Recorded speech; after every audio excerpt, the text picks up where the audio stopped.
Friends fans are in mourning following the shock death of actor Matthew Perry, aged just 54.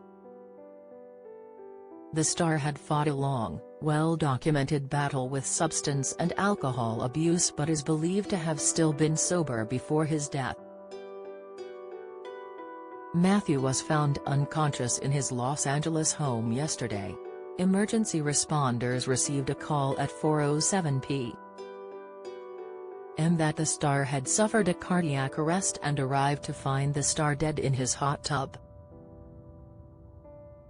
According to TMZ claims, he had just arrived back from playing a round of pickleball, a mashup of tennis, badminton and ping pong, and had sent his assistant out on an errand.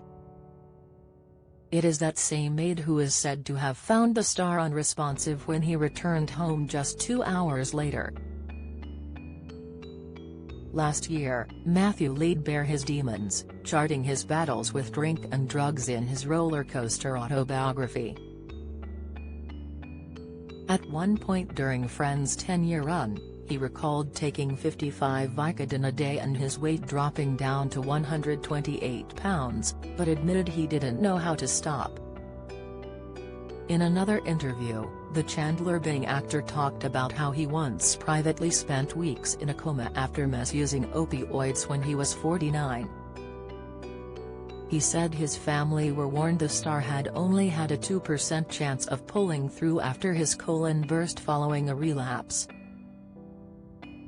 He had to use a colostomy bag for 9 months following the near-death experience and underwent a total of 14 surgeries on his stomach. He said the scars from the operations acted as a reminder to stay sober. The doctors told my family that I had a 2% chance to live. I was put on a thing called an ECMO machine, which does all the breathing for your heart and your lungs. And that's called a Hail Mary. No one survives that, Matthew explained. Ahead of releasing memoir, Friends, Lovers and the Big Terrible Thing, Matthew said, I had to wait until I was pretty safely sober, and away from the active disease of alcoholism and addiction, to write it all down. And the main thing was, I was pretty certain that it would help people. Matthew's first experience of opioids was back in 1997, 3 years after Friends became a global hit.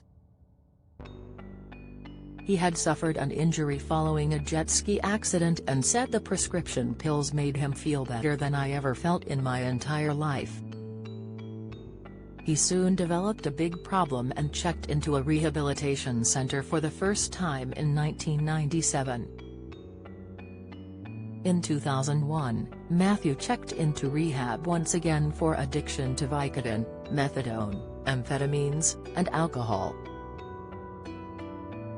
And he once opened up about a terrifying rehab breakdown he suffered which saw him smash his head into a cement wall until he was covered in blood.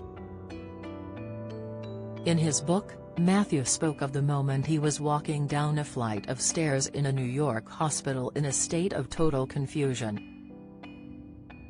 I'll never be able to fully explain what happened next, but all of a sudden, I started slamming my head against the wall, as hard as humanly possible, he explained. 15 love. Slam. 30 love. Slam. 40 love. Slam. Game. Ace after ace, volley after perfect volley, my head the ball, the wall of cement the court, Matthew wrote.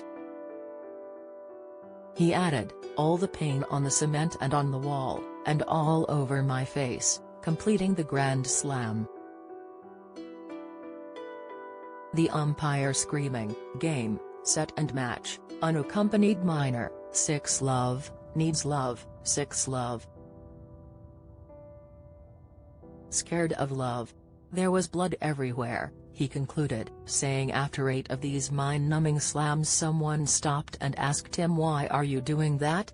Matthew said, I gazed at her, and looking like Rocky Balboa from every one of those last scenes, I said, because I couldn't think of anything better to do.